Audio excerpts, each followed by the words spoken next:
As growing people, there are 3 important rules to remember in our everyday lives.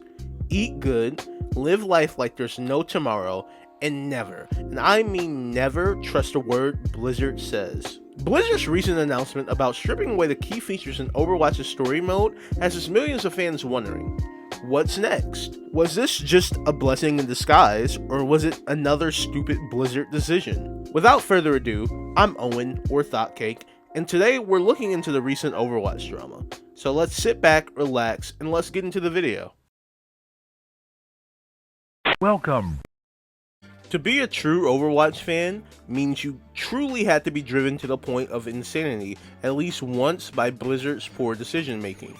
Overwatch is a game which reigned as a titan in video games from 2016 to 2018 with its 2-time award-winning, intuitive 6v6 team-based gameplay and unique roster of characters with different skill sets. The game differed itself from games at the time like Call of Duty and Battlefield, and it was an immersive game. However, Blizzard cannot stop giving out of their own way when making decisions, and it slowly hurts the fan support of Overwatch. It makes fans wonder, do they really care as much as we care? Recently on a live stream, current lead developer Aaron Keller was playing the new in-game event Starwatch when it was announced that they'd be introducing PvE in Season 6 of Overwatch 2, but also stripping away the core features that would have made PvE feel largely special, such as skill trees and hero progression. This in turn caused a rift between the Overwatch devs and Overwatch fans. To give you a bit of context onto why, just in case you're a new player of the game, or you're just not sure why, Overwatch 2 was announced in 2019. It was going to include PvP in the story mode, diving even deeper into the lore that was coming along with it. Once Overwatch 2 was announced, production and consistent updates of Overwatch 1 stopped completely to focus on the PvP and PvE modes of the newer game, which is a bad idea when your 2 main competitors at that time are both Apex Legends and Fortnite, both games that received constant and continuous updates from 2019 to 2022, while Overwatch fans are sitting there starving for content. Content creators of Overwatch would even flock over to both games just to play a game with actual content coming in. So, to hear the news that the whole reason the game suffered the 3 to 4 years of a content drought comes off as a bit disheartening, because you are taking the trust of your very loyal fan base and saying, fuck you. You're paying us by playing our game, so who really cares? And it's like when you do this and make decisions like this, you slowly kill your game. Not to mention that also stripping down your main moneymaker also makes it seem like it's not as important as your PvP, when fans have been dying for an Overwatch story mode since the first archive story mission. Eventually, the core fans of the game will get tired of the poor decisions and will switch to other video games like Valorant, which, I mean, that's kind of disgusting, or even games like Apex Legends. Blizzard isn't necessarily a stranger to shitty decisions, as they've made a ton of stinkers before this current issue, such as the content drought, which killed the first game, or the switch to 5v5 from 6v6, which still has people not wanting to play Overwatch 2 because the loss of an extra spot for a tank hero, which shifted gameplay in all the wrong ways. Even the shop prices for cosmetics had some fans pissed off, because unless you're a well-known Overwatch content creator, or you just knew a real-life money glitch where you're infinitely richer than everyone, spending $20 of your hard-earned money for a skin to see the character Reinhardt in a funny cardboard box seems extremely ridiculous, considering that you constantly have to give up a liver and 2 legs just to get cosmetics. Every decision Blizzard Entertainment seems to be making is burning the invisible bridge between the company and its fans. I know a lot of people love to dog and rag on Fortnite, but look at them when they usually make a poor decision. Usually, they'll listen to their fans and content creators and try to roll back the shitty decision they ended up making.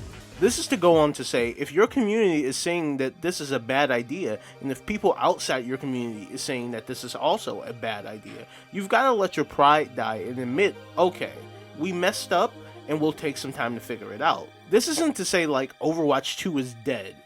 Like, rip bozo, we smoking that Overwatch 2 pack, Overwatch 2 is completely healthy. I mean, the game gets 1 million players weekly, but this is saying that if you constantly make terrible decision after terrible decision, it becomes a cancer to the game, and slow by slow, the game is going to look like Overwatch 1, or something exactly like Multiverses, a game which had a lot of support at first, but fell off and quickly died.